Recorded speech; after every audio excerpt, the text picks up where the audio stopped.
what we do is everything what is civil applications, so for people which have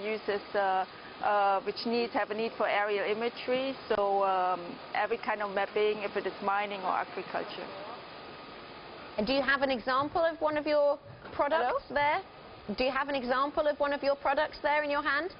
Perhaps you could describe it to us. Oh yes, I can describe it. What you see here is a very lightweight drone. As you can see, we can take off the wings, so we can store it a very small place. It is hand launched. It's just like 600 grams, a little bit more.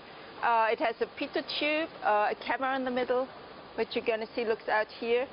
And the engine, it's totally autonomous, so it has an autopilot, and which takes care of everything from just after the launch to landing.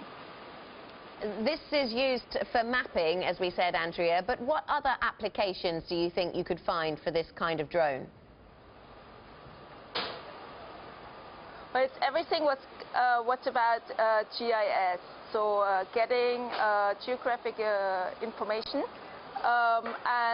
This means it can go much further than actually just mapping. It can go to everything what is environmental management or research, looking at turtles, even through the water, so underwater, animal protection, and so on.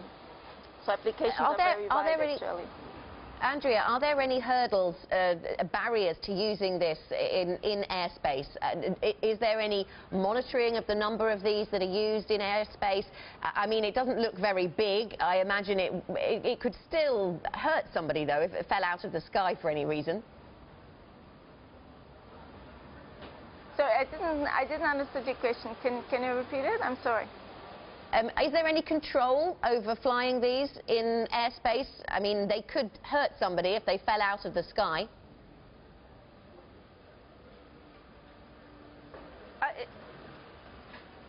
So the question is related to airspace. Well, this actually depends. Every country has different regulations.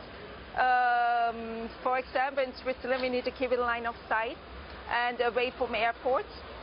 And in France, there are different regulations. So, for example, because we are now at the Le Bourget Air Show, so you need to keep it in a certain distance, and you need to also have a special training, and the drone needs to be certified and so on.